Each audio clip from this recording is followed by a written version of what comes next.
that this is given the details of the tafsir of La ilaha illallah, or the meaning of La ilaha illallah in all these chapters.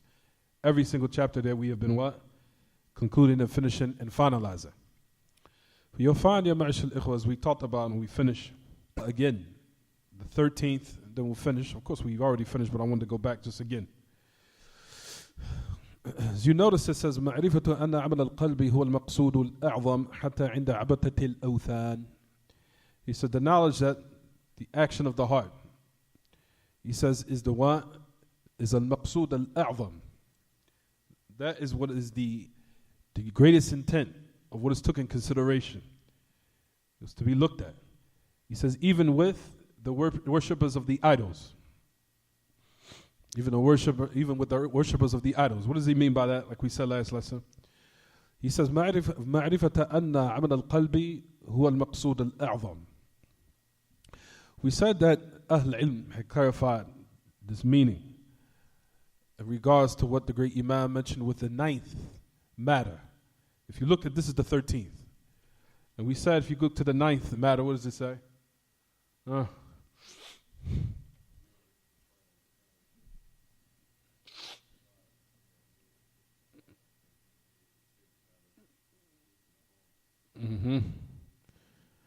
What is, so we said that Ahl Ilm came and gave some details in that regard. And we said the great Imam, rahimahullah, wa jazahullahu anna wa anil muslimi khal jazaa, you find that Ahl Ilm gave a tanbih, they gave an awareness to this particular statement that he mentioned. So the 9th, what was mentioned in the book, if you notice, it's as if this statement here, the 13th, that you'll find a great Imam, Sheikh Abdulaziz bin Baz, and other than them that said, they just give an awareness to say that this was a little mistake from the great Imam. Even though like we talked about everyone, for no one to criticize and no one can deny the tremendous benefits of the books of the great Imam, Sheikh Muhammad Abdul Wahhab, and how they changed all societies. But however we know, there are little small, minute mistakes. And from them they said what is apparent is that you'll find that the 9th matter, it contradicts with the 13th. Why? Because if you notice in the 9th matter was mentioned, what does it say? They say even though he didn't intend it, he still entered the hellfire, even out of what?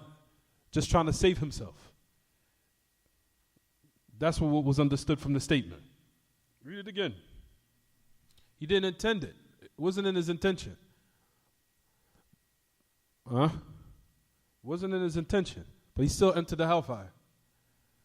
You'll find, like we said, the great A'imma, from them there's the great Imam, Sheikh Abdulaziz bin Baz, rahimahullah, and also the great Imam, Sheikh Salih Fawzan, Ibn Abdullah al-Fawzan, Hafidhullah wa ra'a, wa tallallahu fi umri bil a'mal as-salihah, and also likewise the great Imam, Sheikh Muhammad bin Salih, and other than them from Ahl Ilm, that have clarified that this statement here has some type of what it has in it of it being incorrect.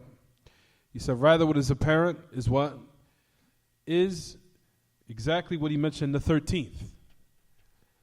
See, it says in the 13th that which is what's taken in consideration of most is what? Exactly. The actions of the heart. If you look at the 9th,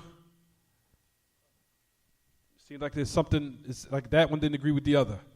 So he found the 9th, he entered the hellfire, even though he intended. But here he's saying in the 13th what? Exactly. It's clear what I'm saying, everyone? So this is just a little small, like we said, minor mistake from the great Imam. And you'll find if you listen to the shuruh, even a lot of the lessons that I listened to by Sheikh Muhammad Aman al-Jami, he even gave awareness to what he mentioned here in this book. He mentioned the same thing. Little minor things that virtually have no harm upon the book at all.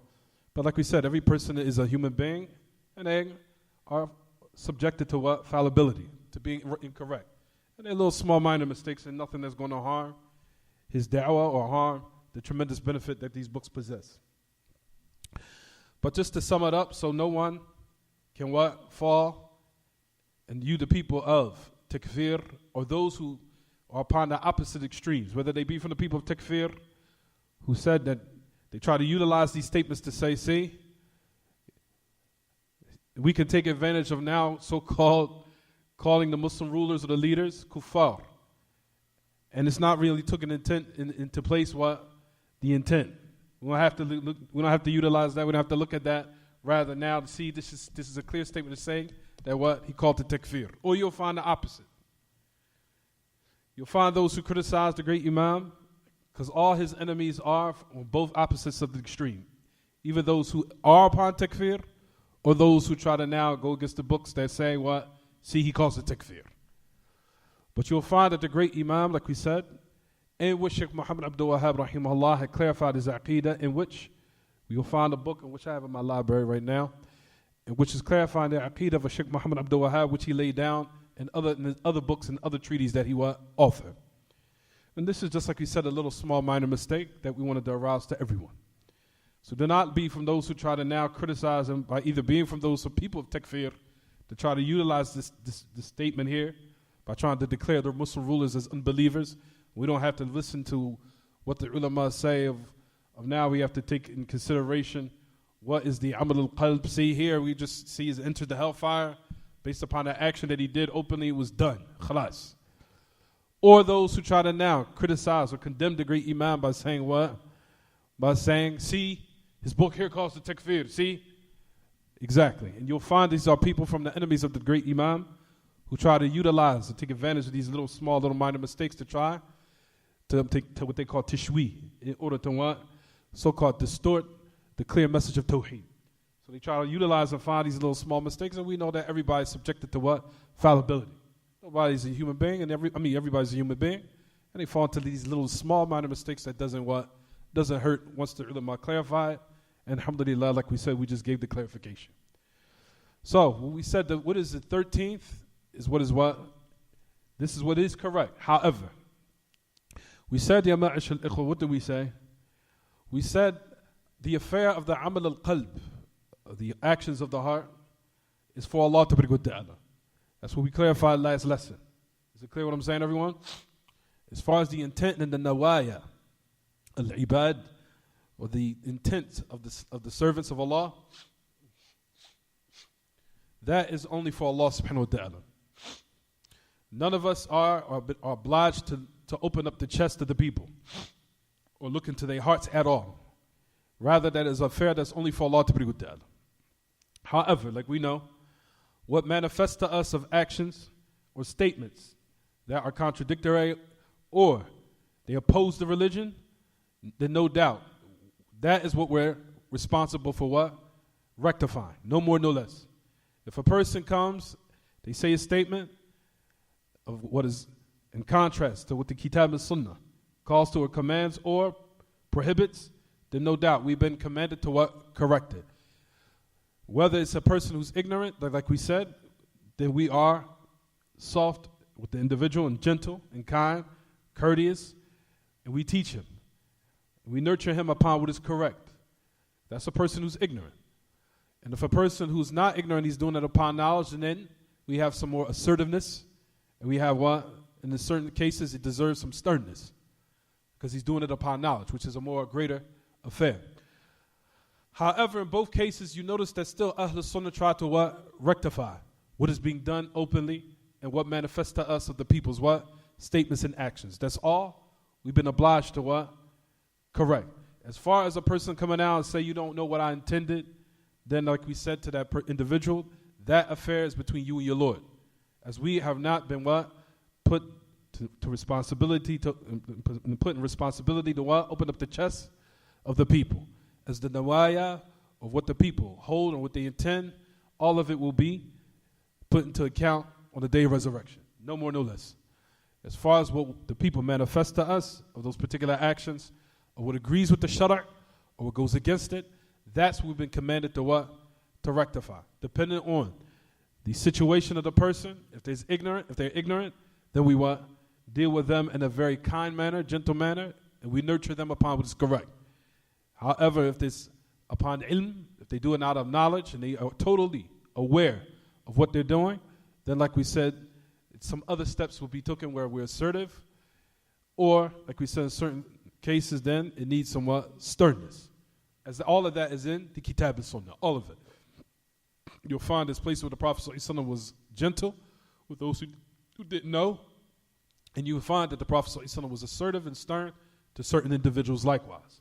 You'll find all of that to let you know that our religion is a what? Not a religion that's too far to the left or too far to the right. Rather, it's upon the one who's hakeem, wise to know when to be soft and gentle and when to be assertive. And you'll find in the narrations that the Prophet ﷺ was assertive with people who he knew that in their, of course, in their personality and their identity as the person, they could take it. And they knew it was beneficial for them. Because there's certain people, as we know, and if we go back to our own children, right now, and I gave this example in the last lesson. If we're in our house now, when our children, all of them are love to us, right or wrong? All of them are love to our children that we have are beloved to us, and we want good for them. When you see that your child did something out of ignorance, you say, son, don't do that again, don't do that. You gentle and kind with him at first. But now when you start seeing some stubbornness, how you start dealing with him? You start being a little bit more what? Stern and assertive. It's the same thing, Kitaab and Sunnah. Person is ignorant, they do it first time. Don't do that. You're not supposed to do that. This is what's correct. You will never leave proper cultivation. You will never leave your child to do something that's inappropriate, and you will leave him upon that mistake. Rather, you will what? Correct him. Dependent on the circumstance and the condition. If it's done out of ignorance, you're what? Gentle with him. Don't do that. It's not befitting. But if he keeps doing it, you start seeing him being stubborn, hard-headed. Now you start being a little bit more what? Stern and assertive, and even taking some disciplinary action in order what? To correct him and rectify him. And that's the same thing in Kitaab At-Sunnah, and all of it what?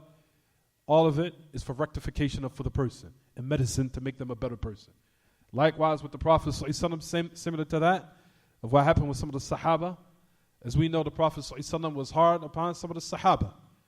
Even what happened with, as we know, and a lot of different narrations, there's a lot of them, I'll just suffice with one. Even what happened with Khalid bin Walid, I was coming down now.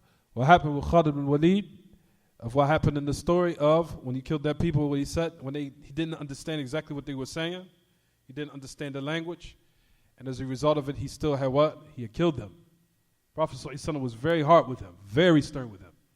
Very, very stern with him. Yeah, they said it's saba'iyya. I don't have time to get into the story. But anyway, what happened with Khalid bin Walid, and what happened with some other Sahaba who deserved some what? Some assertiveness and what? Sternness in order to what? Make sure they did not do it again. Rather, Prophet ﷺ took some disciplinary action for it to be a deterrent for them not to what? Do that again. And that's the same thing with every individual in life. It's the same way.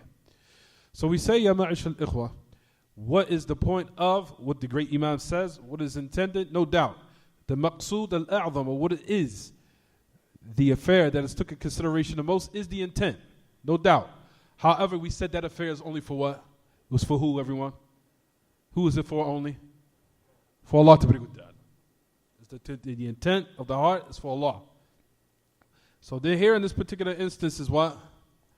It's put clearly here, this is for Allah, not for the human being. I only intended good, or I only intended this. It's for Allah to be with that. However, what he was trying to clarify in this story, the man was clearly intended what? Polytheism, in which he had died upon. That's what he was trying to clarify here. In the hadith of Tariq ibn Shihab, al-Bajali, al-Ahmasi, in the narration that we just covered, what he was trying to cover and explain here was what, everyone? That he was in full contentment with what he was doing, as far as sacrificing that fly to draw close to what? To that particular idol. He was in full contentment. So he was talking about his heart was what? In full agreement with it. So that's the reason why he's stressing this point here. You understand, everyone? And that's the reason why he entered the hellfire. The reason why he entered the hellfire, because he was in total agreement with polytheism. He was in total agreement with it in his heart. But we know, we just explained in the previous lesson, what did we say, everyone?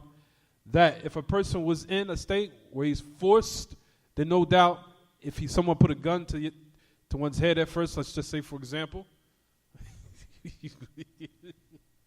you just leave it there. You just leave it there.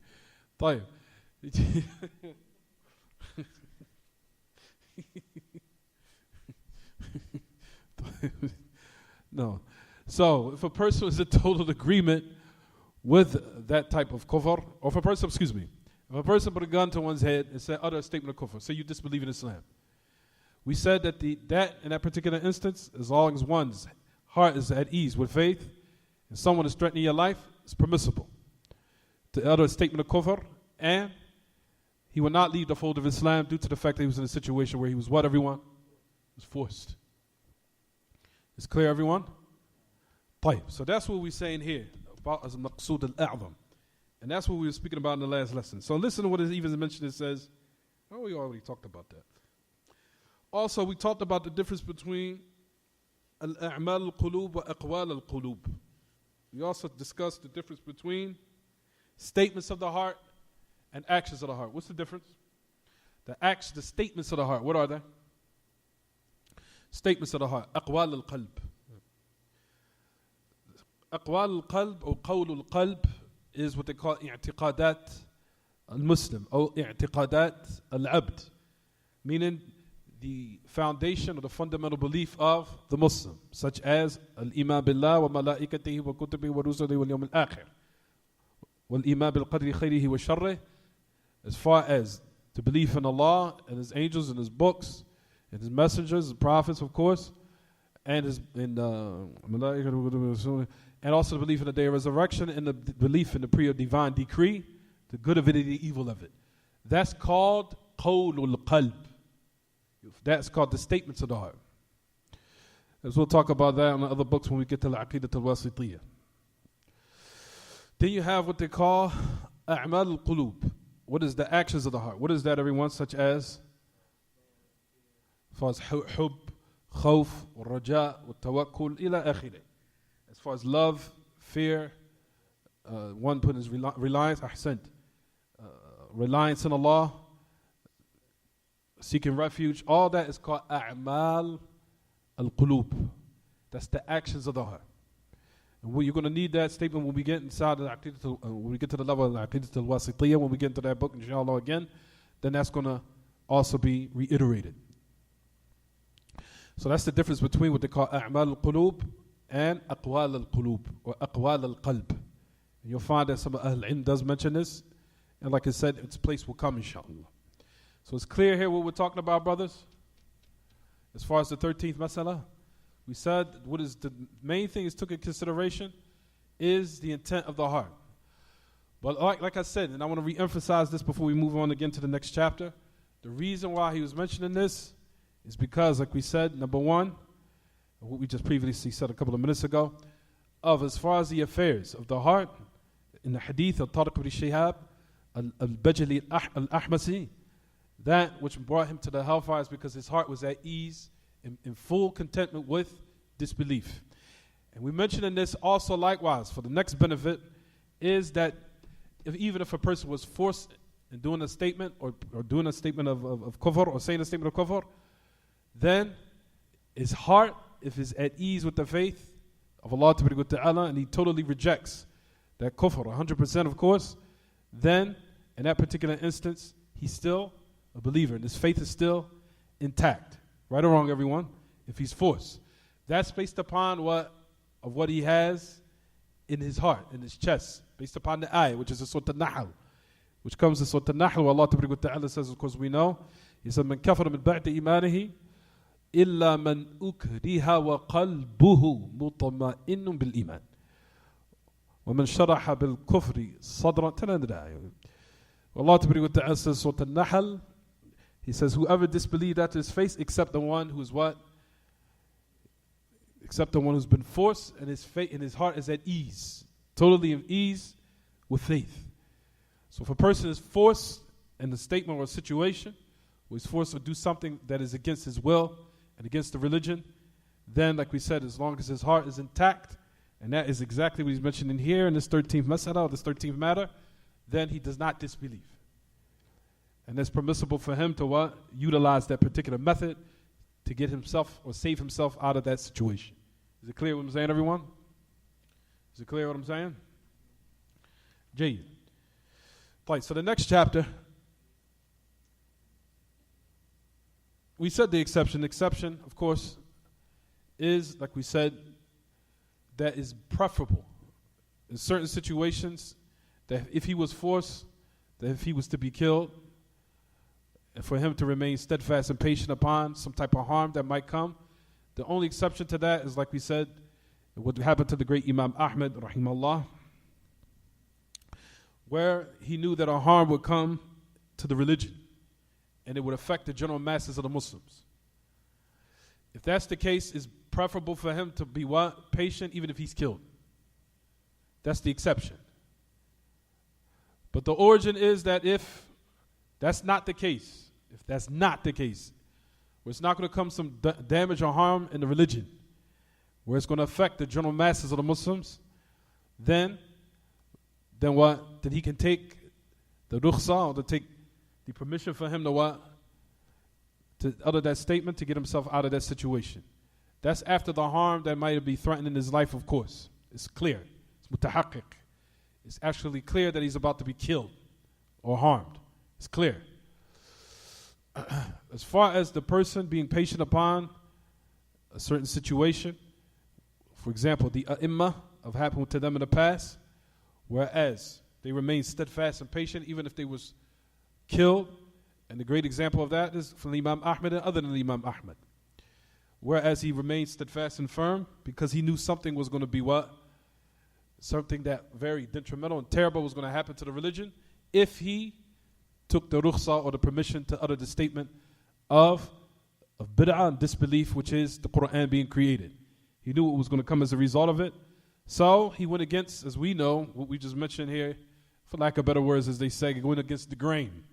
Person usually from us. And what happened with a lot of Ahl Ilm in that particular time, that they took the rukhsa. They just said it, just to get the what, remove the harm from him. But Imam Ahmad remained steadfast, and he was in disagreement. From them was the great Imam, was Yahya Ma'in. As we know, he left Yahya Ma'in, and he totally migrated and boycotted Yahya Ma'in. As we know the story.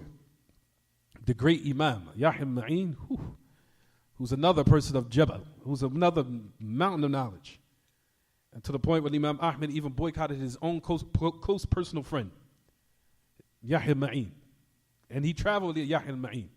As Yahya Ma'in and also Imam Ahmad traveled to Yemen together to take knowledge from AbdurRazzaq. AbdurRazzaq ibn Hammam ibn Nafi' al-San'ani al-Mutawaffa sana 211. AbdurRazzaq al-Yamani al-San'ani. Any rate, you get me sidetracked. Any rate, the Imam al-San'ani and Yahya Ma'in had traveled, they would travel together. Yahya Ma'in and Imam Ahmad traveled together. They were friends. True friends.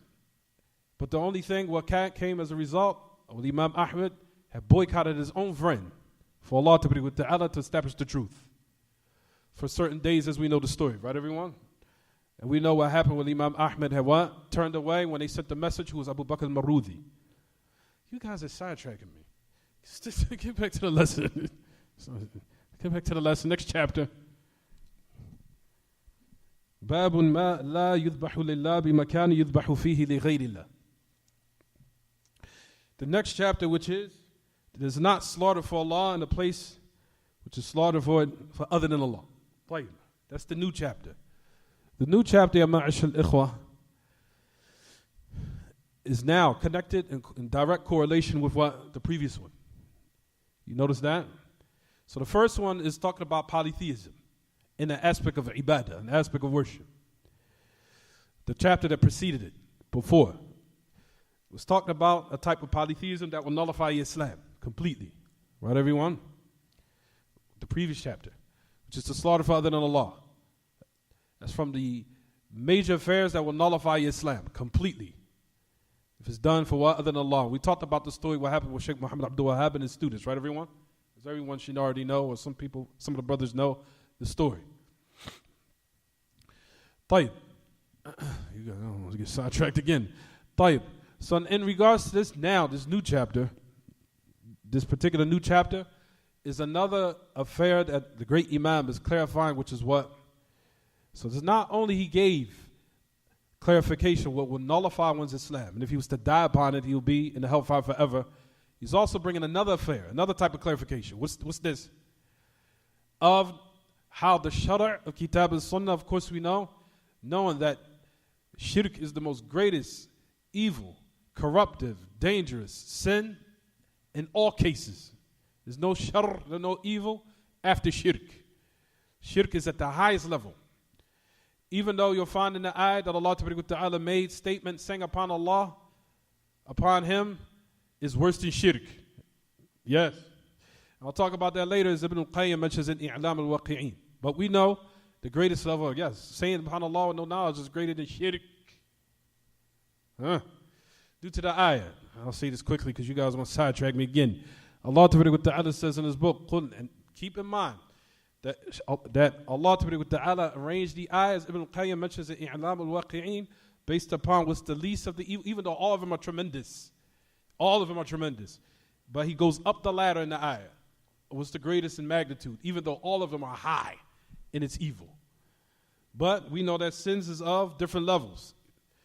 He mentioned the least, or the most evil, to going up to the highest. Now, when everyone listen to the ayah. قُلْ إِنَّمَا حَرَّمَ رَبِّيَ الْفَوَاحِشِ مَا ظَهَرَ مِنْهَا وَمَا بَطَنَ وَالْإِثْمَ وَالْبَغْيَ بِغَيْرِ الْحَقِّ وَأَن تُشْرِكُوا بِاللَّهِ مَا لَمْ يُنَزِّلْ بِهِ سُلْطَانًا وَأَن تَقُولُوا عَلَى اللَّهِ مَا لَا تَعْلَمُونَ. Say that my Lord has made permissible all abominable acts with the private part. Would it be fornication, adultery, homosexuality, you name it, bestiality, all the other filthy things that this country does. طيب. ما ظهر منها وما بطن. What is done openly is secret. والإثم والبغي بغير الحق. And of sin, of course, and injustice, of oppression, which is not justified. We know that the meaning of justify is what they call sifatun kashifa la mafhuma laha. Yeah. But that's not justified. غير الحق. Now listen to the last part of the ayah. And that you set up partners with Allah. Shirk. Which you set up partners with Allah, that He did not reveal any authority. What's the last part? Allah mentions something else after that. وأن تقولوا على الله إيش ما لا تعلمون. فقال ابن القيم في إعلام الواقعين رتب الأدنى إلى الأعلى في هذه الآية. رتب الأدنى إلى الأعلى من هذه الآية. He said Allah Ta'ala mentioned the most, of course, all of them He says is evil and tremendous, from what is considered, relatively speaking, to each sin, from the lowest to the highest. Until Allah mentioned to say upon Him affair or statement or something that upon Allah with no knowledge, and Allah made that come after shirk. Why? Because you'll find, ya ma'ashal ikhwa, that's what will bring shirk and polytheism. The result of it is to say something upon Allah you have no knowledge of.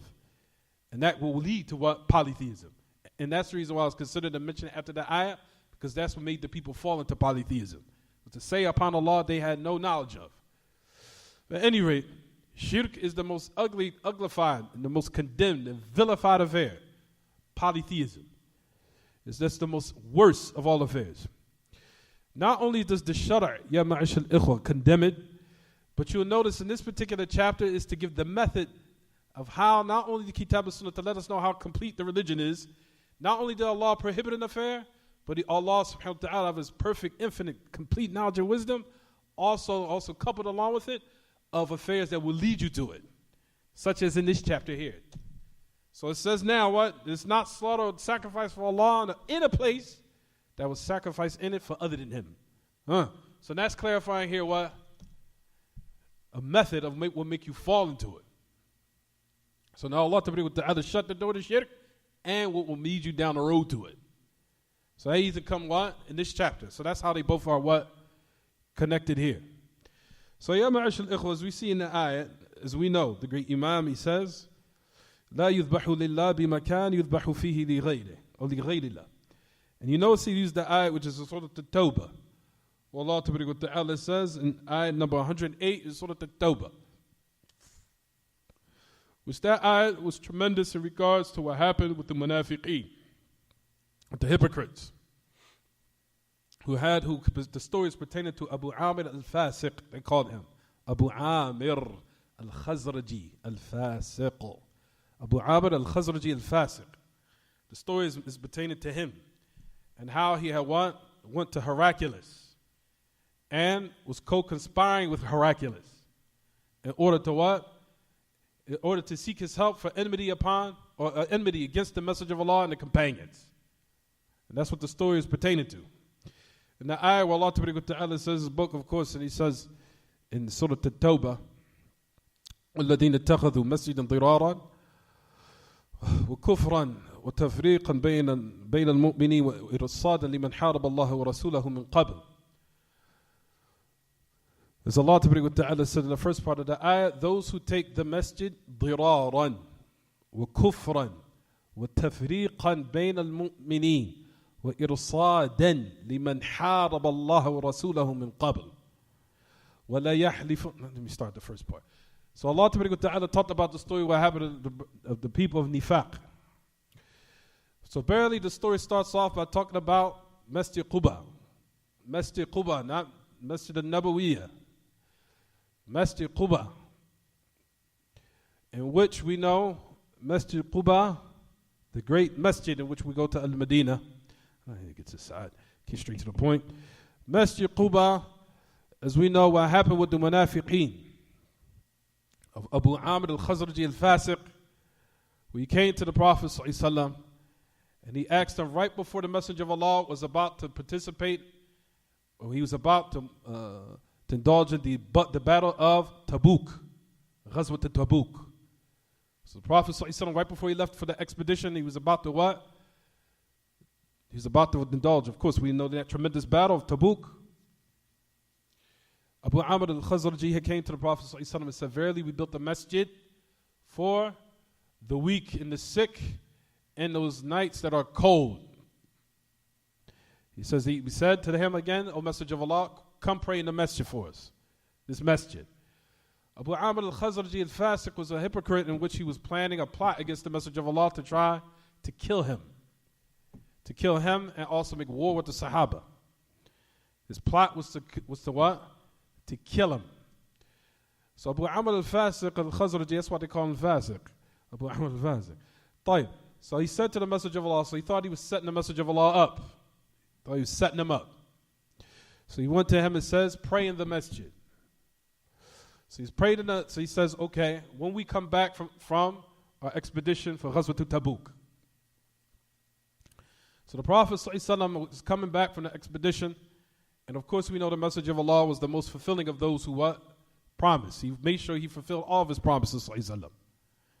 So the Messenger of Allah was on his way back from the expedition of Tabuk, right before either a day or half a day, right before they were coming close to Al-Madinah, Allah sent down an ayat, which is this one. He sent down an ayat, which is this one. So Allah Ta'ala exposed their plot, exposed it to him, exposed it and sent down to the Messenger of Allah ﷺ, out of protection for, of course, his messenger and the mu'mineen. This ayah, which is in Surah At-Tawbah, in which you'll find the great Imam only used a part of the ayah as evidence and proof. Here. You only use a part of it, but read the whole thing. If you get time to read in the Quran, go back to Surah At-Tawbah, read the whole ayah. So at any rate, the whole origin of the masjid was established upon what? Notice Allah gave the descriptions Allah subhanahu wa ta'ala said about the masjid, this masjid. So you have Masjid Quba was what? Masjid Quba, the great masjid, in which the ayat says that was the first masjid that was established upon what? Taqwa. Even though Ibn Kathir mentions it says about, which we'll discuss, you have the Prophet ﷺ's masjid and Masjid Quba, and you'll find that he said there's no what contradiction between both masajid, which is the Prophet ﷺ masjid itself or Masjid Quba. But however, tafsir in this ayah, but this particular ayah was talking about Masjid Quba, not talking about Masjid al-Sunnah Nabawiyah, which is no al-Haram al-Madani, not the Messenger of Allah actual masjid, which we know if we pray in it, you will have the reward of what? 1,000 salawat. Not that masjid. However, the ayah was speaking about Masjid Quba. Even though there is another narration that Ibn Kathir mentions that says that the intent was the Messenger of Allah's masjid. But we'll talk about what is the Qawl Rajih, was the strongest opinion, is that he said there is no contradiction between both, because that masjid was upon taqwa and Masjid Quba was upon taqwa. So in actuality, there is no what? Contradiction. Even though he says what is intended about the ayah here in Surah At-Tawbah was Masjid Quba. Masjid Quba. At any rate, Masjid Quba, ya ma'ash al-ikhwa, right when it was built, the munafiqeen came and what? Put a masjid that was close to it. In order for the people to come and what? Leave off their masjid so they can pray in their masjid. So there would be left off what? There will only be maybe a rank or half a rank in the masjid that was established upon taqwa as Allah ta'ala what? Praise the masjid itself.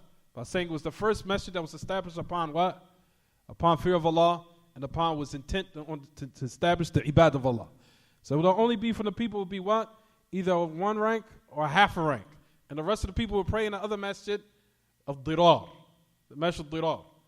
And we're not going to be like, I was going to say Abu Muslim. We're not going to be like, leave that to the side.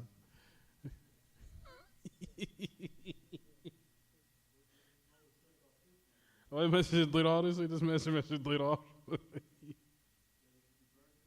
should be burned to the ground. Oh, man. Like that, you made a hukum now that basically we hypocrites. Now, people are hypocrites in this masjid. If a person is masjid dirar, it means he's hypocrites. Taghut. Kufr. You accuse a person of kufr, you call him masjid taghut. Man, you gotta have some good adillah for that. That's the call. Here's the call, shaitan.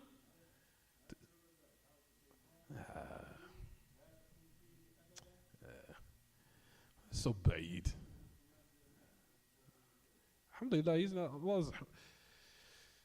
I'm going to teach brothers, even myself. Certain things, if you see Allah has humiliated someone, there's no need to even mention him. Where is he at now? What does he have now? Khalas. You understand? Certain things don't even got to be mentioned. You just see the statement of the state of the person. That's enough in itself. We'll talk about that in a minute. At any rate, focus, brothers. Don't focus on nonsense. Things are irrelevant. Where is he now? Where are you guys at now? I think it's self-explanatory.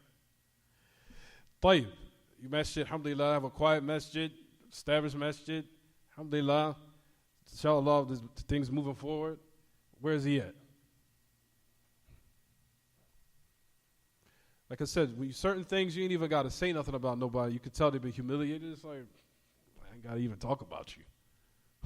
It's like, look at you. It's like, and the worst type of reprimandment is when a person will have no sadafiyah. Where's your sadafiyah? That's humiliation. When Allah has changed your heart to another methodology, that's the most ultimate disgrace right there. You've been disgraced. May Allah subhanahu wa ta'ala protect us, keep us firm. The ultimate humiliation, disgrace is when Salafi has been pulled out your heart and you incline to some other methodology now. That's the most humiliating way and a condition of a state of a human being. May Allah protect us. Brothers. So now notice that Allah Ta'ala talked about the masjid al-munafiqeen, that they made it directly next to the masjid al-mu'mineen and masjid al-Quba. Right, everyone?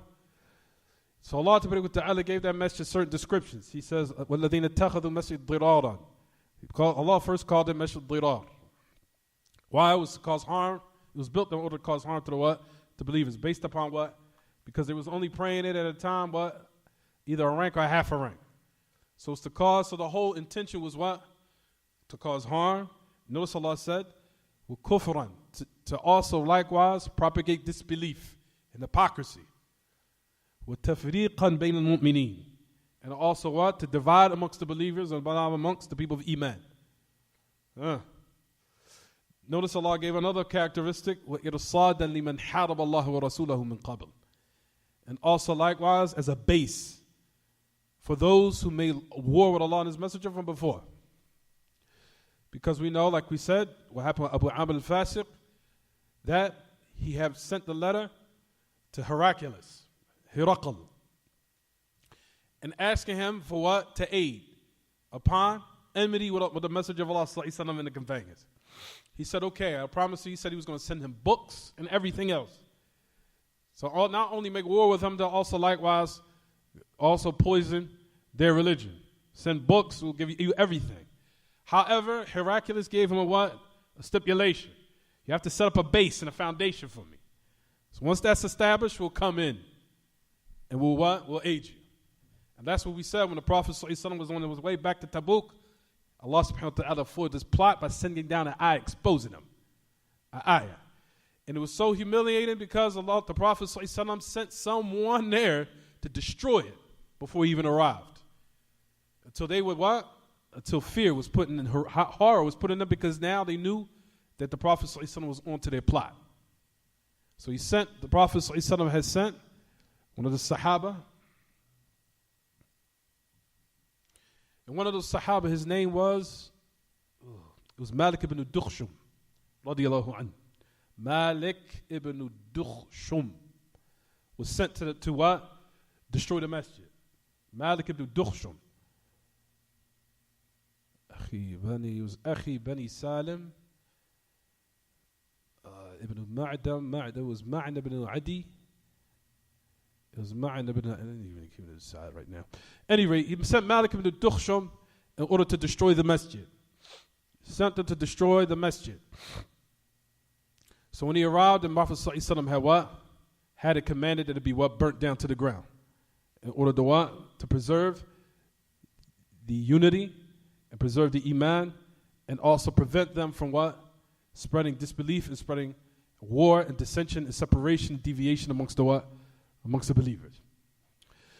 طيب. Notice in the ayah, if you're looking at Ya Ma'ashar al-Ikhwa, Surah At-Tawbah, it says, وَلَا يَحْلِفُنَّ إِنْ أَرَدْنَا إِلَّا الْحُسْنَى وَاللَّهُ يَشْهَدُ إِنَّهُمْ لَكَاذِبُونَ لا تقم فيه أبدا لمسجد أسس على التقوى من أول يوم أحق أن تقوم فيه رجال يحبون أن يتطهروا والله يحب المطهرين أفمن أسس بنيانه على التقوى من الله رضوانا خير أم من أسس بنيانه على شفا جرف نهار فانهار به في نار جهنم والله لا يهدي القوم الظالمين. Turn to the ayah.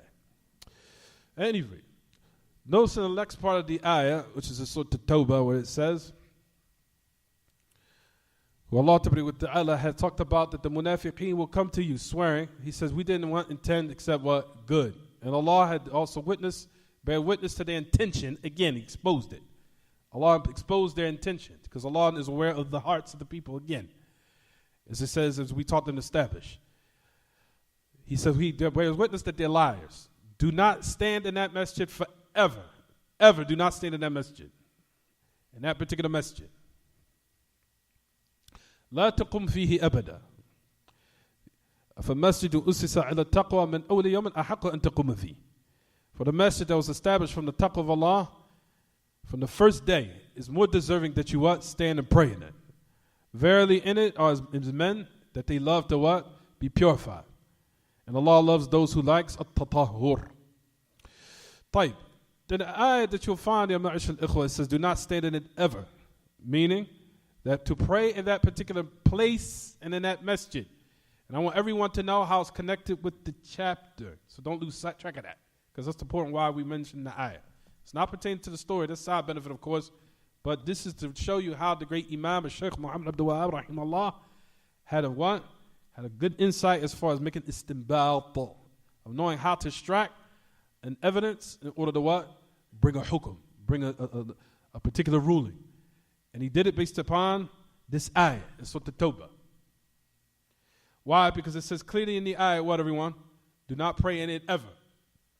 Why? Because of that particular place, of what is in it, of disbelief, and also the salat being irrelevant and not valid, which we'll talk about inshallah later. The invalidity of the salat in that specific place. Not now coming along what happened in the early part of the 2000s, in which somebody came and had all the people praying in masajid, or they had them praying in the sidewalk. When they didn't want to go inside those masajid that are not Salafi. Where they went to an extreme, and what's so strange is that the person that was the main one propagating it back then, saying that all those masajid of Hizbiyah are all masajid dirar. That's what happened about 2001, 2002 in Philadelphia. There was a young shab, and what's so strange is he went from one extreme to another extreme. Now he's with the Ikhwanis. Now the masjid that you say is masjid dirar, you're now giving lessons in it. To let you know that what? This is what happens when a person has no foundation and no correct insight and no correct understanding. To the point where you You say that the masajid are upon hizbiyah are masajid dirar. It's not permissible to pray in it. We say, ya ma'ashal ikhwa, that's incorrect. That's not meaning of proper application of this particular ayah, which I'll talk about it later. As we know, those masajid are upon hizbiyah. Of course, we know the person should look for masjid sadafi to pray in, first and foremost. But if he's on the road and he just happened to be stopped by, or he's close to a place and he just wants to pray his prayer and leave, there's no problem with that. Just be aware of not getting caught up in certain majalis where they'll say, oh, everyone come and sit in our majalis. No. Of course, then we know that taking knowledge is something that's very, very delicate, very dangerous at the same time. How brothers perceive taking knowledge from a person is just how you would perceive when your body is injured, and how you would be very, very cautious who will operate on your body. But firstly, you know clearly that the person knows what they're doing, that they're specialists, they know what they're doing, they know they're accurate, they know and they have all the specifics and the expertise to know that they're going to operate on you properly. That's how you look at a person of knowledge, who you take it from. Same thing. That's how serious it is. Because a person, when you go to the hospital, you make 100% surety that that person that's going to touch your body know what he's doing. That's what a person that's for the physical aspect of it. What about the person who's going to be the person who's going to be the doctor of your heart, to either take you to be a person that will be the result of you entering paradise in the hereafter. That's the most detrimental and most greatest of doctors. The doctors of the heart, who are the du'at and the tulab al-ilm and the ulama. That's the greatest doctor in the dunya, because you're directing the people and trying to cure their hearts, which is very, very very serious. There's nothing more serious after that. That's the reason why when you go to those masajid, you don't start listening to the early sounds good. He's saying, Alhamdulillah, Rabbil Alameen, is Arabic to the end of it. No, pray in those masajid and go about mind your business. Is it clear what I'm saying, everyone?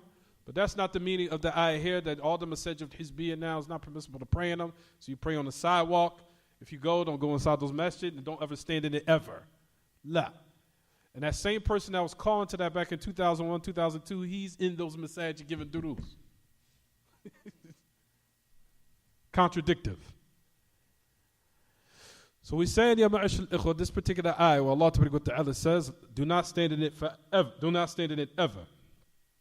It's in order to what? For prohibition, which we'll talk about, inshallah, after a while, after a bit, if we have some time. That it is not permissible to pray any prayer in that specific masjid, as we'll explain in a little bit more detail later on, inshallah. Last part of the ayah, Allah Ta'ala says, it's not in your books. I'm just getting a little, it's not, the whole ayah is not in there, but just to finish it off. The last part, it says, in it is men that loves to purify themselves. And Allah loves those who constantly purify themselves, constantly. سَفِيهِ رِجَالُ يُحِبُّونَ أَن يَتَطَهَّرُوا. In that particular masjid is of men who loves to purify themselves. You'll find that Ibn Kathir brings two benefits in regards to this ayah, this part right here. Ibn Kathir mentions in his tafsir of it, he says, number one, of the hadith who comes in Imam Ahmad's Musnad and other than that. Where it says in the particular hadith, where he says, when the Prophet ﷺ had came to those Sahaba who lived close, or was in the same proximity of Masjid Quba. He says, what is in it? He says, مَا الشَّيْء الَّذِي تَفْعَلُونَهُ فَقَدْ أَحْسَنَ اللَّهُ الثَّنَاءَ عَلَيْكُمْ مَا الَّذِي تَفْعَلُونَهُ. He said, verily Allah قَدْ أَحْسَنَ الثَّنَاءَ عَلَيْكُمْ. Allah has perfected His praise upon you in this ayah. He said, what is it that you do? He said, verily from the Yahud. He said, Ya Rasulullah. He said, كَانَ لَنَا جِرَامٍ الْيَهُودِ فَكَانُوا يَغْسِلُونَ أَدْبَارَهُمْ مِنَ الْغَائِطِ. He said, O Messenger of Allah, verily we had neighbors who were what? That's one of the meanings of the ayah. Verily we had neighbors who were what? From the Yahud. And they used to wash themselves after they would defecate. They will use water, basically. They will use water and, of course, anything to make sure that the feces was properly what? And totally wiped away. And the najasa, or the impurities, was totally what? Was totally removed. You see, and he says that when they did that, we did the same. We did the exact same thing. He says, then the Prophet says on narration, كما قال عليه الصلاة والسلام فذاك فعليكم. He says, that's it. So stick to doing that. So that's one reason why the ayah, what it means of those who what? Constantly like to purify themselves in this ayah.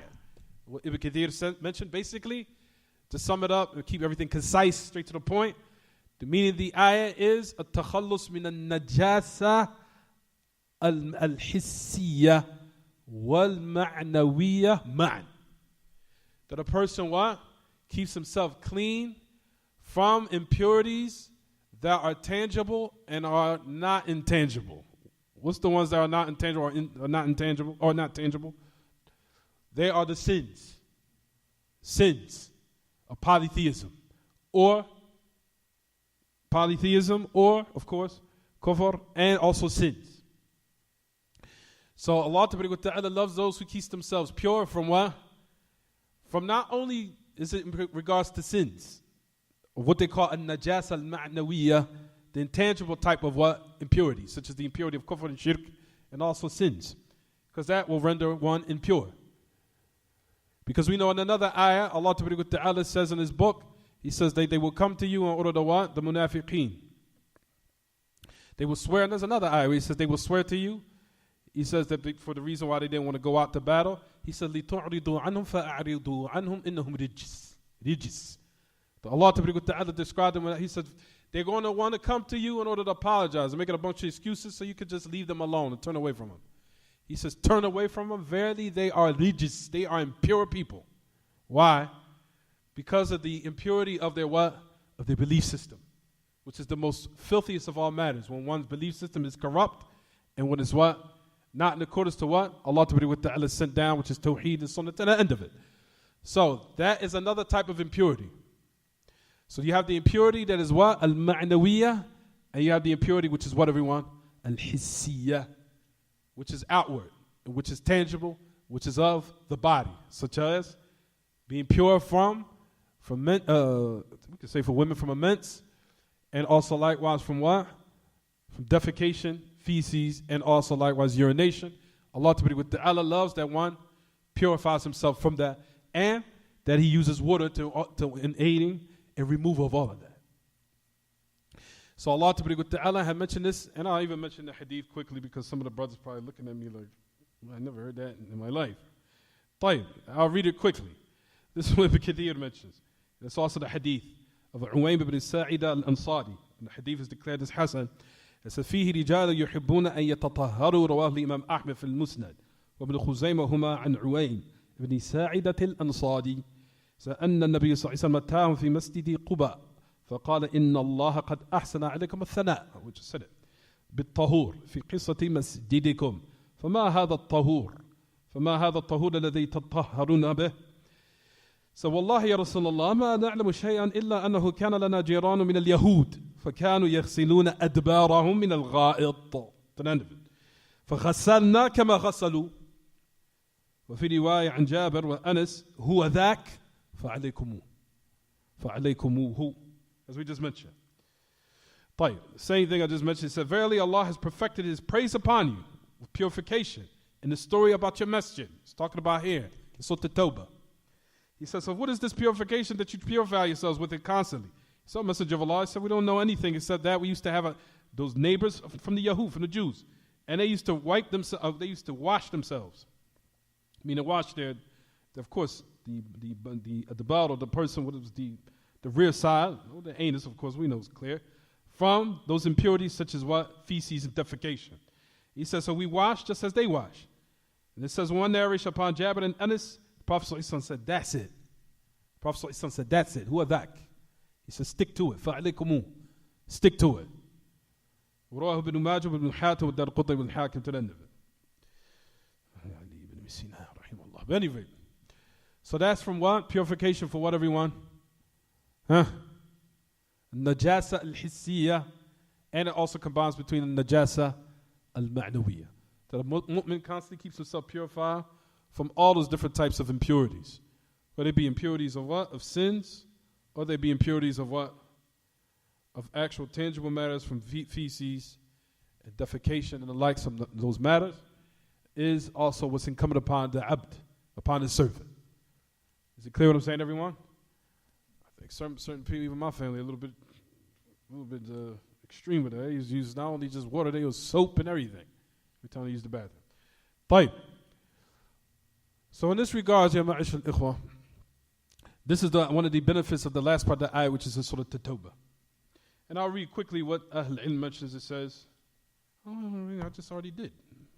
Basically, I mentioned everything that needed to be mentioned. I did. خلاص. طيب. Alhamdulillah. طيب. As it says in the ayah,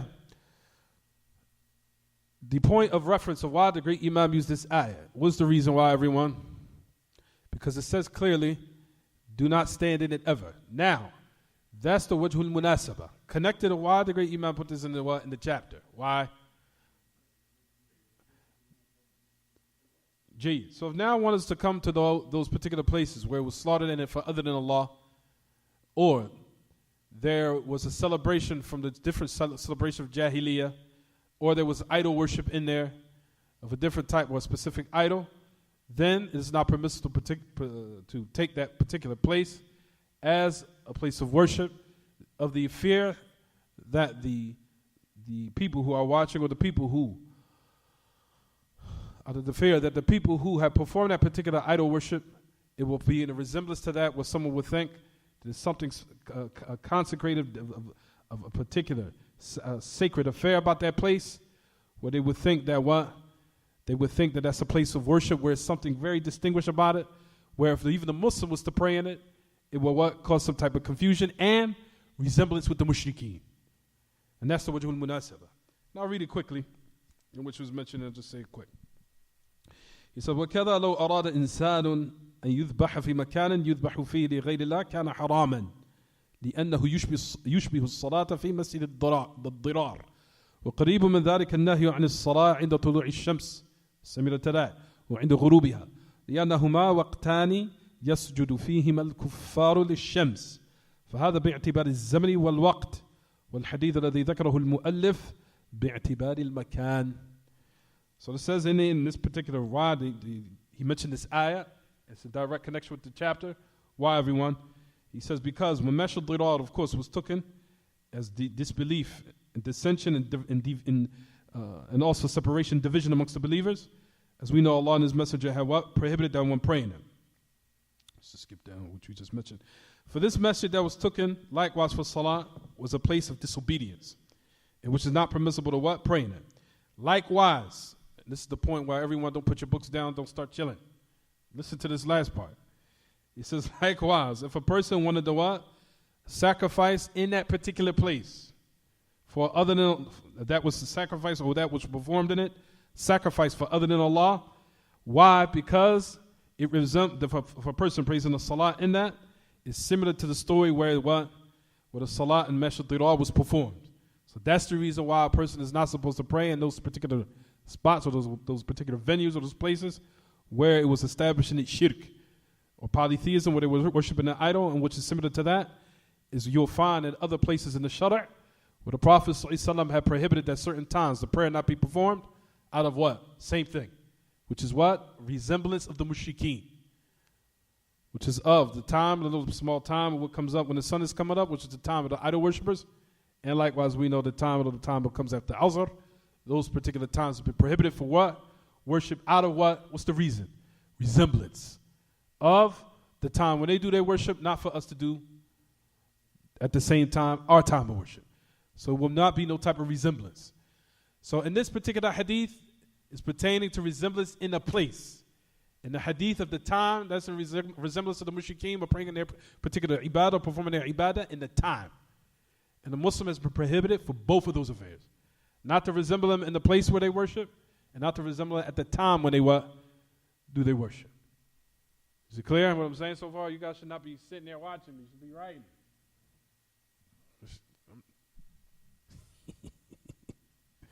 طيب. Regardless of the ayah, Surah At-Tawbah, go back to it. Read the whole ayah. The whole ayah. We already explained that. We don't need it right now. We already explained it. طيب, next hadith. Someone read it for me.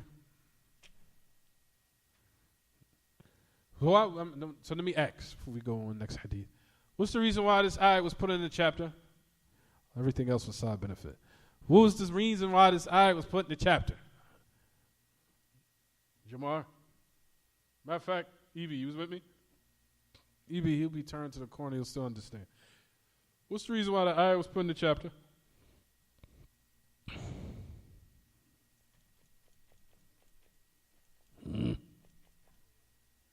Excellent answer. Amir? You guys watching me? That's the reason why I ask questions. Jamar?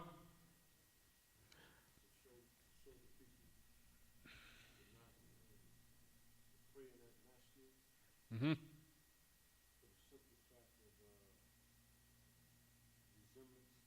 Mm-hmm.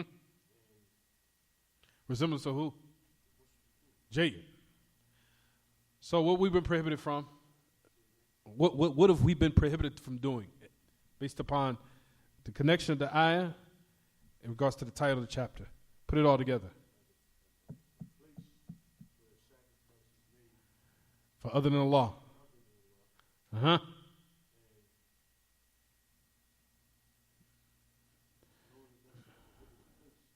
Uh-huh.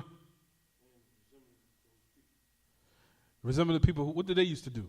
Same thing, which is of slaughtering of polytheism. The Muslims have been prohibited for establishing their worship in that same place. Is that right, Amir? Type, Balton, tell me what's the connection of the ayah with the chapter? Again.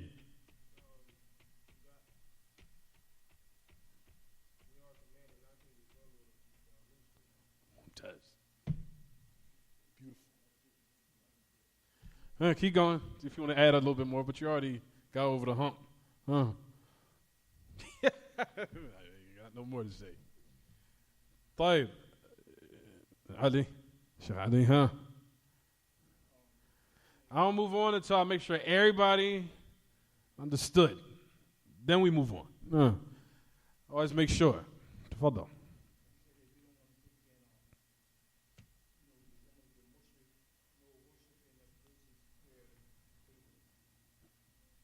جيد. I forgot it was astaghfirullah. Salim, astaghfirullah. تفضل.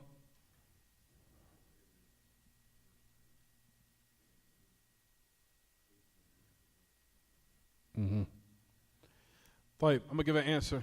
I'm going to save this for next class. What's the difference between turning the church into a place of prayer and now, here? I'll give you the answer next class. It's easy.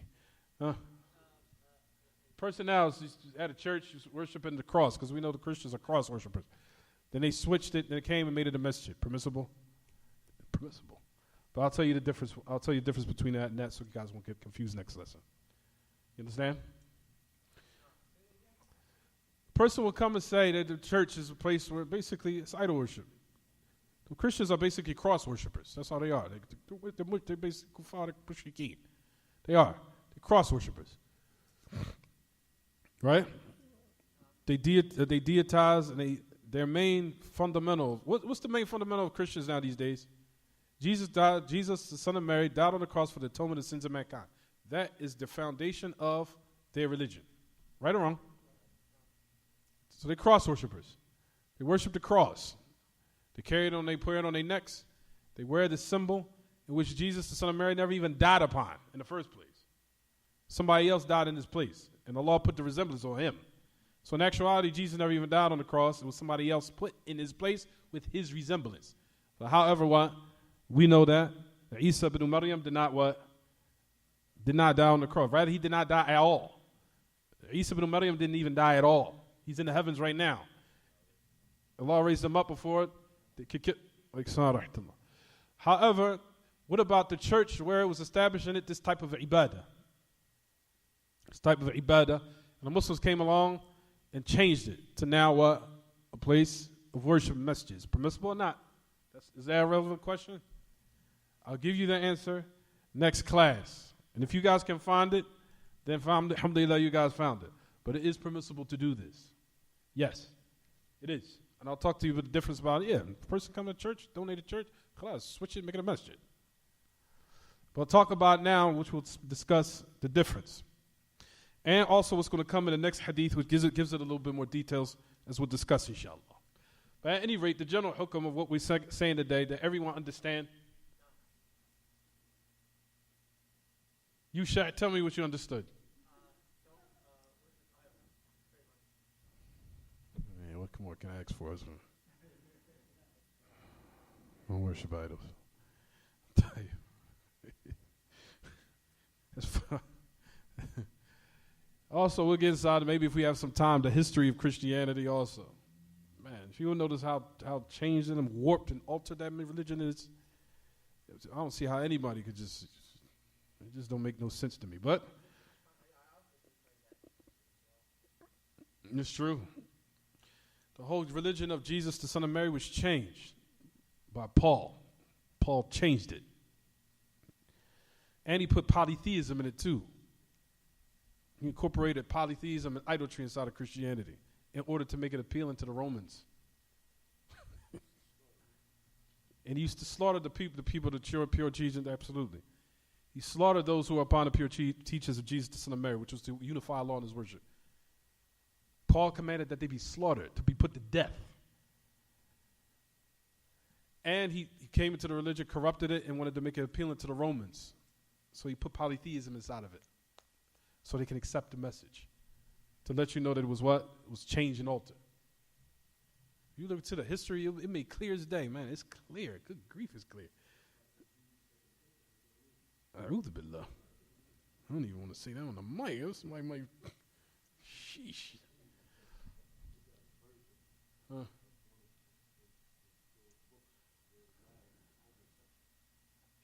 King James, King James, they say, was a homosexual. طيب, next hadith, brothers. We finish up, and that's it, we'll stop. طيب, who wants to read? ثابت ibn al-Dhahhak. Hadith ثابت ibn al-Dhahhak. ثابت. Not ثابن, ثابت.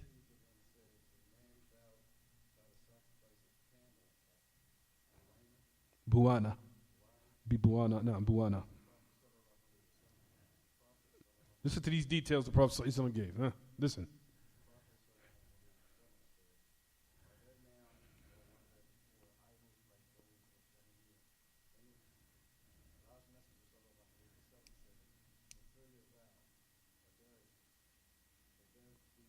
Say that one more time.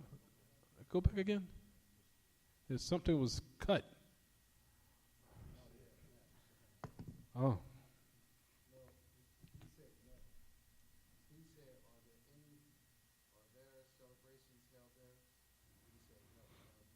Is there Eid from the A'yad? From the A'yad, from the Eid that they used to celebrate. Keep going.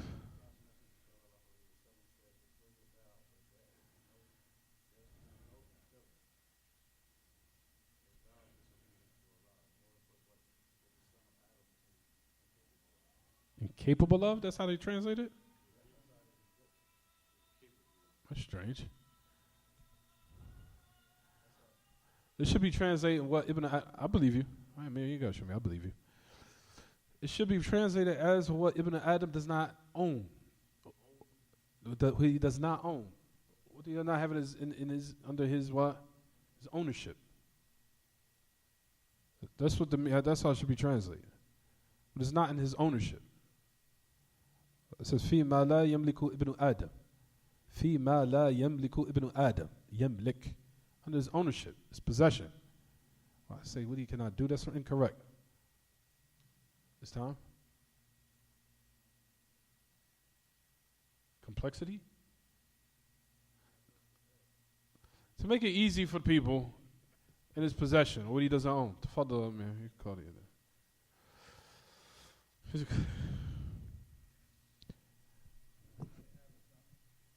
Of what Ibn Adam does not own. That he does not own. What he does not own.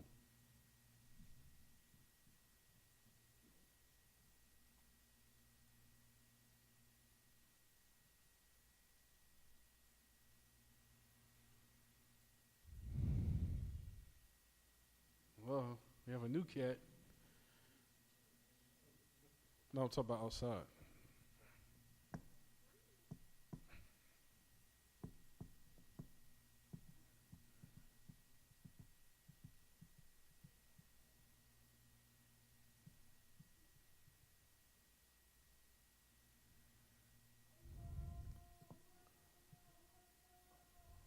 Allahu Akbar, Allahu Akbar. Complexity? Allahu Akbar, Allahu Akbar.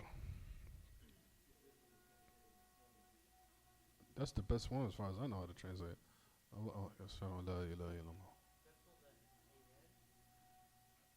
Ashhadu la ilaha illallah. Ashhadu anna Muhammadan Rasulullah.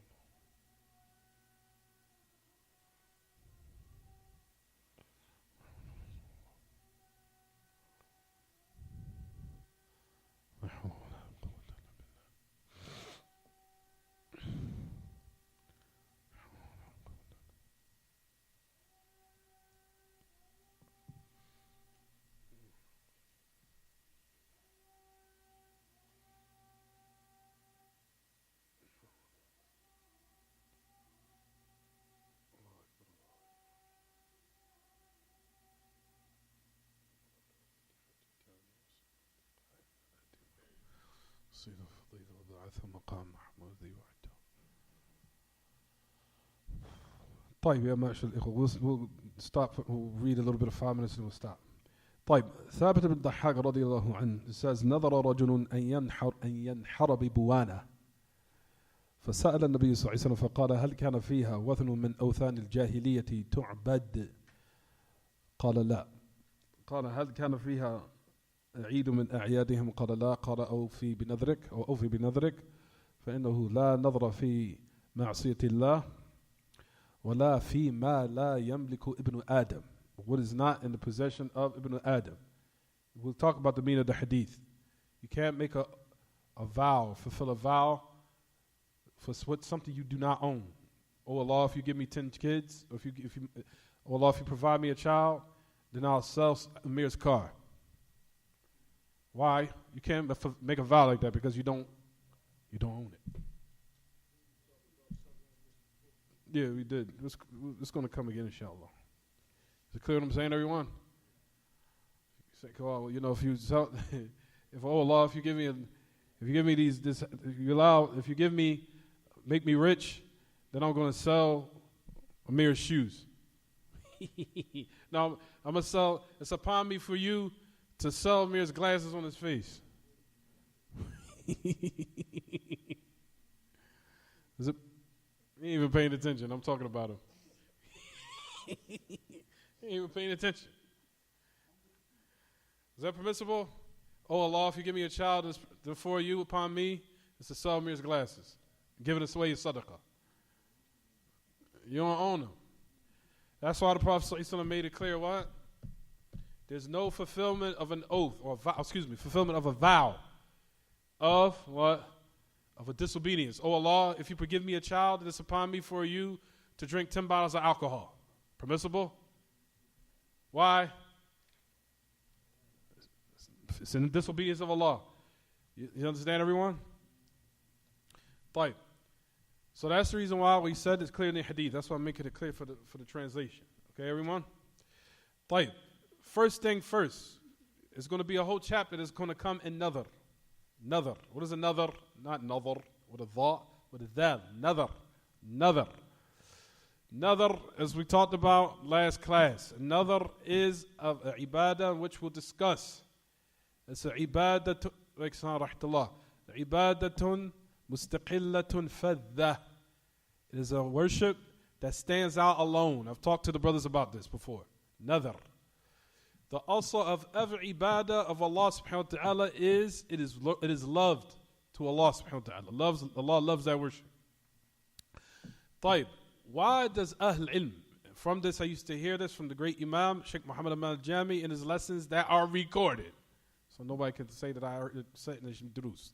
Sheikh Muhammad Aman al-Jami died right before we left overseas to seek knowledge. Rahimahullah. We just missed out on the opportunity. Or I just missed it.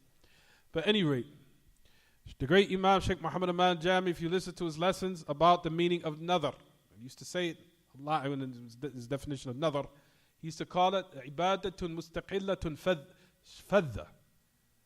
Ibadatun mustaqillatun faddatun liwahdiha. Why is it a ibadah that is separate from all the aspects of other worship? Why? Because the origin, the asl of every worship of Allah is that it's loved. But what stands out about a vow?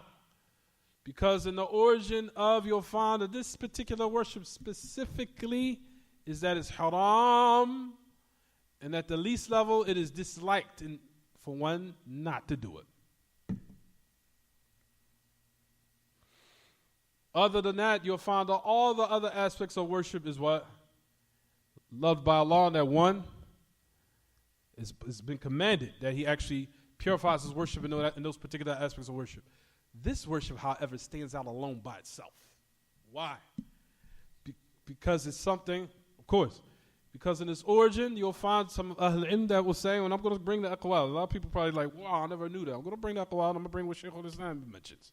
Don't worry, because he says it's haram to do it. But we'll also talk about how it's dispraised for one, and its origin is hated. We could say at the least level is hated for one not to do it. Is there end up being a worship other than that? No, you will never find it, except it was considered a what? A vow. Why is it considered dispraiseworthy and disliked? Due to the hadith which is in the Sahihain, which is a Bukhari and Muslim, where the Prophet ﷺ said, "La tandhiru," do not take a vow. Prophet, that's a clear word to show what, everyone? Not to do it. Exactly. It comes in like in the form of a prohibition. He says, in another narration it says, "Innahu la ya'ti bi khayrin." Look for that hadith. It does not bring any good. We went over that. Hadith clearly says, vowing does not bring any good. Prophet ﷺ praising it, or is he what? He's dispraising it. إِنَّهُ لَا يَأْتِ بِخَيْرٍ إِنَّمَا يُسْتَخْرَجُ بِهِ مِنَ الْبَخِيلِ. Verily it's extracted from the one who is what? Stingy. What does a person understand from that hadith? It's dislike to do what? Another. Why? The reason why you'll find that Ahl Ilm mentioned that is because he said, when he explained this particular narration, because Allah Ta'ala has obliged upon one particular duties to perform on a daily basis. And Allah made you free from overburdening yourself. So now you're going to put yourself in a predicament where Allah left you free, where you now obliged it upon yourself something that Allah did not make obligatory upon you to do. So you are kunta fi sa'a. You was comfortable in a state where you was what? Good. Until now you did something that makes it what? Obligatory upon you to do it. If you what? If you involve yourself in this type of jam, now you have to get yourself out of it by fulfilling it. Well, Allah made you free from what? Doing it. That's why is what? That's why in this origin, we'll talk about even of what even Shaykh al-Islam mentioned. I'll bring it in the next class. Don't worry, brothers and sisters, it's going to come. That one should not do it.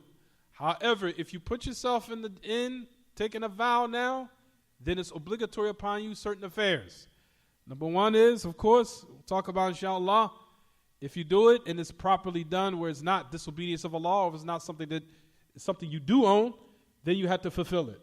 Now you have to carry it out. Now you have to carry it out. That's number one.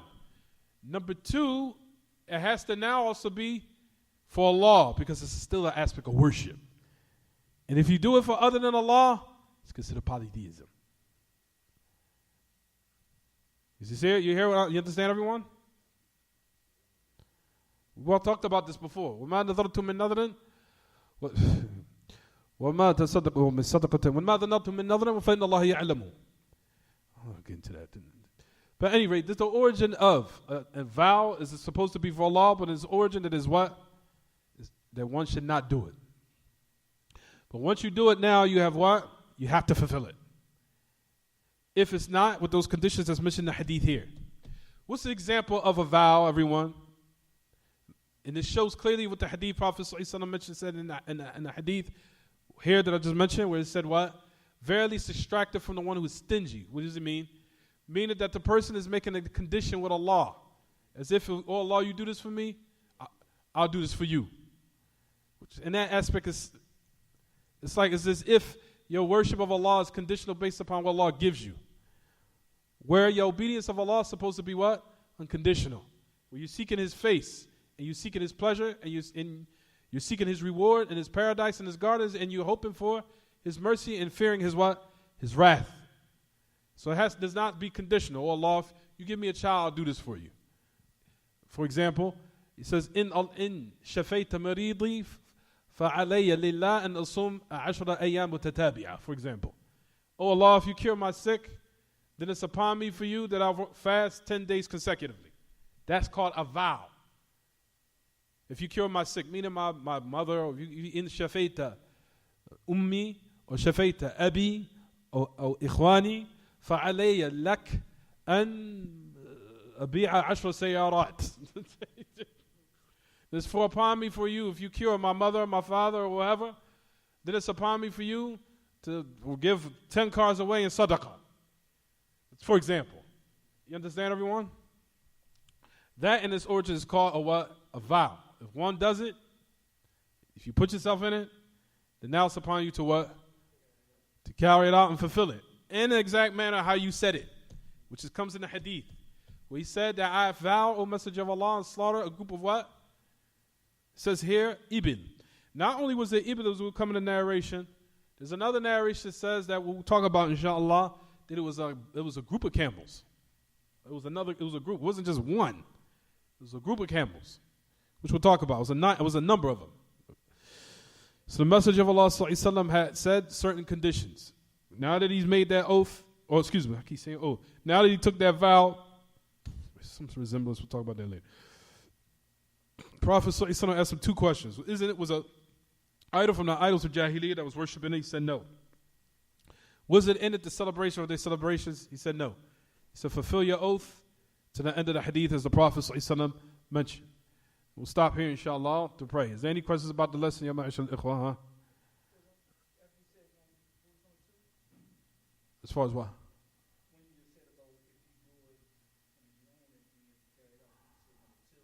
It has to be for Allah. And then if it's given for other than Allah, then it's shirk, it's polytheism. You nullify your Islam because it's still considered ibadah. It's a worship of Allah. But the reason why you find Ahl Ilm say that this specific worship is called ibadatun mustaqillatun fadha, that it's a worship that separates and stands out from all the other aspects of worship, because you'll never find a worship of Allah in its origin that is detested. At the least level we can say. It's detested.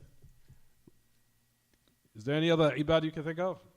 This one specifically is detested. We'll talk about that later, inshallah. I'll give the evidence for it. I already gave the evidence this particular hadith.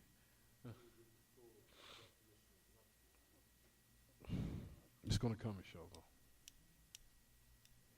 And of course, there's a chapter all on another. Another. We'll take a vow. Take a vow. A vow to do this for Allah. All the details of it will come. Any other questions about the lesson? Because we got to pray. Any questions? You shot. Yeah, I need one of those. You shot. Any questions? We'll stop here. هذا وصلى الله وسلم. Is a question online? طيب means like okay. Yeah, 7 o'clock. طيب means good, like okay.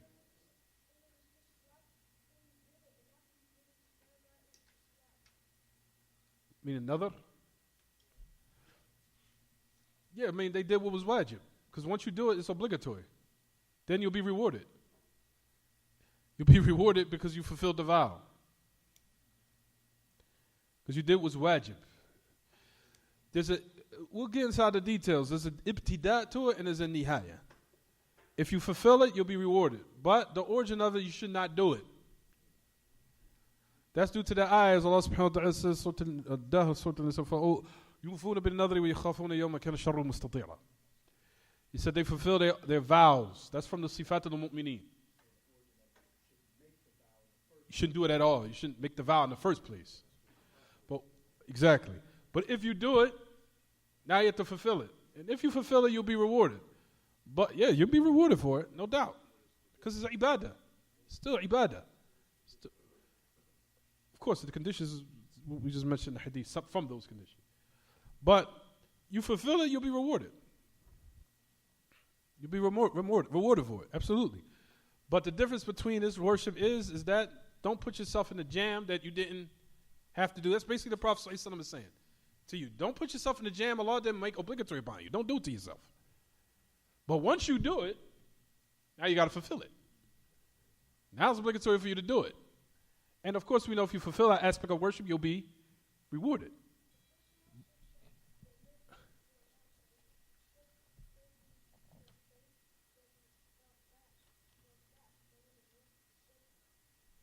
Say it again, EB.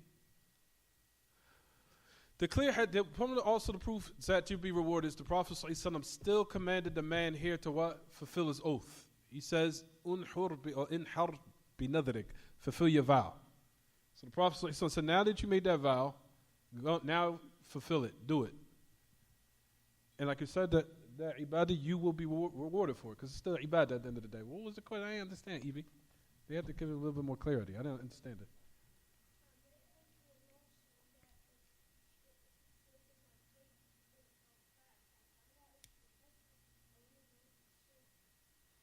Oh Allah, if you strengthen my faith, any type of condition in dua, stay away from it. Conditional dua, stay away from it. I'll talk about that. There's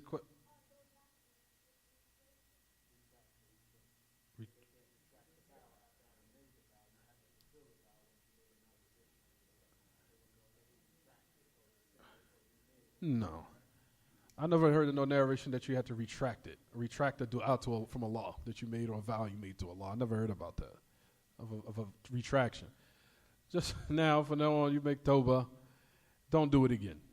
And never make a condition upon Allah that if you do something, then you want, if you want to say, a reciprocal or a compensation for a particular act. Don't ever say, make that your dua. Oh Allah, if you do this for me, I'll do this for you. Stay away from that. Is it clear what I'm saying, everyone? That's from the adab of dua. Don't ever do that. Or, oh Allah, forgive me if you will. All that comes in Kitaab At-Tawheed. All that's in there. Oh Allah, forgive me for will. Oh Allah, if you want to, forgive me. All those are things that are considered prohibitions in dua. Because a certain adab. From them is to make conditions upon Allah. Oh Allah, if you do this for me, I'll do this for you. You understand, everyone?